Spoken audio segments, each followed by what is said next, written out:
అందరికీ నమస్కారం అండి. నేను మీ జగదీష్ టంకాయల. పేర్ని నాని గారు చాలా వింత వివరణ ఇచ్చారు మీడియా ముందు. విషయంలోకి వెళ్తే మనందరూ తెలిసిందే, 2 రోజుల క్రితం మచిలీపట్నం మాజీ శాసనసభ్యులు, మాజీ రవాణా శాఖ మంత్రివర్యులు పేర్ని నాని గారు పోలీస్ స్టేషన్లో వీరంగం చేశారు. కార్యకర్త రోజు పోలీస్ స్టేషన్కి రావాలి, వచ్చి సంతకం పెట్టాలి.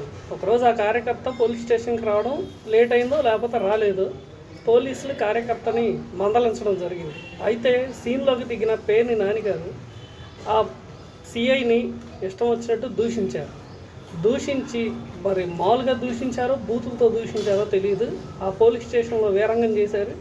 వీరంగం చేసి బయటికి వెళ్ళిపోయారు. వెళ్ళిన తర్వాత దీని మీద అక్కడున్న సిఐ వివరణ ఇచ్చారు. వివరణ ఇచ్చిన అనంతరం మళ్ళా అలర్ట్ అయిన పేర్ని నాని గారు ప్రెస్ మీట్ పెట్టి, నేను అసలు ఏమీ చేయలేదు, నేను అసలు అతను ఏమీ అనలేదు, అతనే నన్ను రెచ్చగొట్టారు కాబట్టి నేను దూషించానని చెప్పేసి వివరణ ఇవ్వడం జరిగింది. అయితే పేర్ని నాని గారి వివరణ ఎలా ఉందంటే, మన్ను తిన్న చిన్ని కృష్ణుడు నేను మన్ను తినలేదు అన్నట్టు పేర్ని నాని గారు ప్రవర్తన పోలీస్ స్టేషన్లో ఉంది. అయితే ఈ విషయం మీద హోంశాఖ వారు కొంచెం అలర్ట్ అవ్వాలి. హోంశాఖ కూటమిలో ఉన్న హోంశాఖ అనిత గారిని నేను రిక్వెస్ట్ చేస్తున్నాను, ఇలాంటి ఉదంతాలు జరగకుండా దయచేసి మీరు చర్యలు తీసుకోవాలి. మనం ప్రజాస్వామ్యంలో ఉన్నాం, మనకు అధికారం వచ్చి 16 నెలలు దాటిపోయింది, అయినా కూడా ఇలాంటి సంఘటనలు అడపదడప చోటు చేసుకుంటూనే ఉన్నాయి.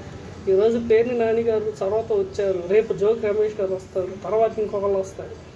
అయితే ప్రజల్లో ఈ హోంశాఖ మీద ఉన్న నమ్మకం సన్నగిల్లే ప్రమాదం ఉంది ఇలాంటివి జరుగుతుంటే. దయచేసి వంగలపూడి అనిత గారిని నేను ఒకటే అడుగుతున్నా, హోంశాఖను మీరు కంట్రోల్ చేయాల్సిందిగా కోరుకుంటున్నాను. ఇలాంటి ఉదంతాలు జరగకుండా దగ్గరుండి చూసుకోవాలి.